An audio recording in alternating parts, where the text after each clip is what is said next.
everyone, it's Cleofe again and welcome to Crafting Shed. For today's tutorial, I'm going to show you how to crochet this very simple cowl. This is classic design of rib band which is joined together at the ends to form a ring. Whenever I crochet a poncho or pull over, I sometimes crochet this cowl to pair with a piece so that I have the option to wear it when it's needed. And you have the option to wear it as a mock neck design like this, or as a turtleneck style. Now let's get started. For the materials, I use size 4 medium weight yarn of about 100 yards. I use size H 5mm crochet hook. I also needed a pair of scissors, blunt needle, and tape measure. So leave a long tail and start with a knot and chain 30.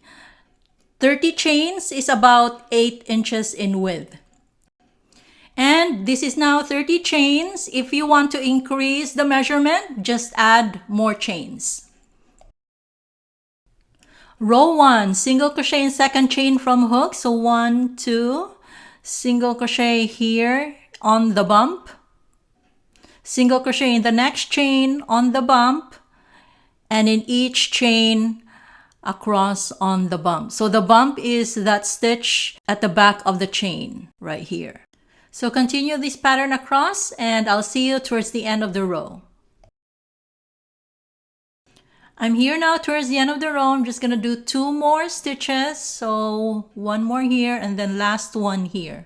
So this is how to end row 1 and this is what row 1 looks like. Row 2, chain 1, turn, then single crochet in the first stitch, back loop only. So just insert in this loop of the stitch and do a single crochet. Then single crochet in the next stitch, back loop only, and in each stitch across, back loop only. So just insert 1 loop of the stitch. So continue this pattern and I'll see you towards the end of the row. I'm here now towards the end of the row. I'm just going to do 3 more stitches. So single crochet in the next stitch here, back loop only, and in here, back loop only, and then the last stitch right here, back loop only. So this is how to end row 2, and this is what row 2 looks like. So doing the back loop only exposes the front loop of the stitch and creates this added texture. Row 3, the same as row 2, chain 1, turn, single crochet in the first stitch, back loop only, single crochet in the next stitch, and in each stitch across, back loop only. So the same pattern as row 2. So continue this pattern across and I'll see you towards the end of the row.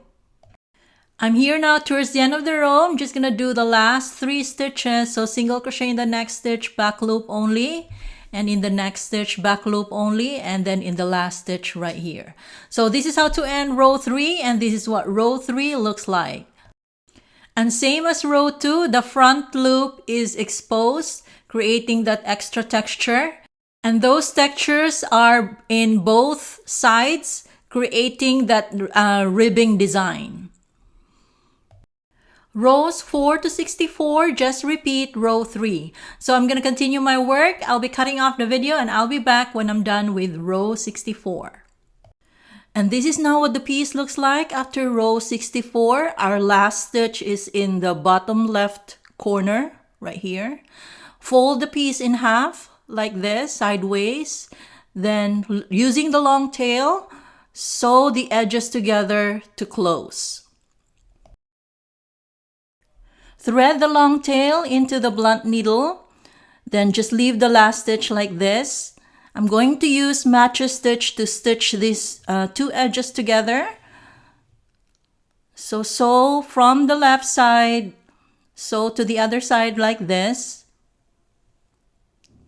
And then matches stitch is sewing going under the stitch like this. And I'm just going to use 1 loop. I'm just going to stitch on 1 loop like this, and then from the left, sew to the other side, to the right side, 1 loop also. So I'm only stitching in 1 loop to be consistent with my pattern. Then sew the other side going under one loop only. Then to the opposite side going under one loop only. Pull the string to tighten, but just enough tension. Then repeat, go to the opposite side going under one loop only. Then back to the opposite side going under back loop only. So this is mattress stitch, sewing the edges together through under the stitches like this. And when you look at the finish, you can't see the joining stitches. And the back here, going through one loop only, have that consistent pattern. So continue closing until the end of the row. And this is now what it looks like after closing all the way across. Then to fasten this off from the last stitch right here, I'm going to stitch through the last stitch just to have this really fastened off like this. Then tie one more time and we're done. So from here, just weave the ends, clean up the tails, and we're done.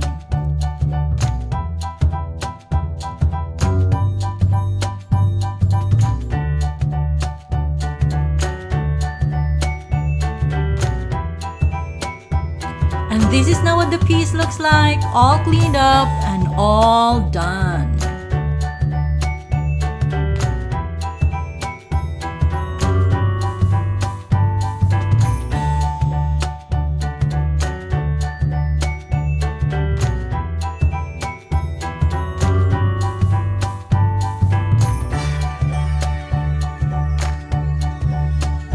For the measurements, this measures about 9 inches crosswise, and if you want to increase the measurement, just add more rows. And lengthwise, from top to bottom, this measures about 8 inches. And if you want to adjust the measurement, increase it, just add more chains. If you're new to my channel, please check out my other videos. Thank you very much for watching. I hope you like this video and please subscribe.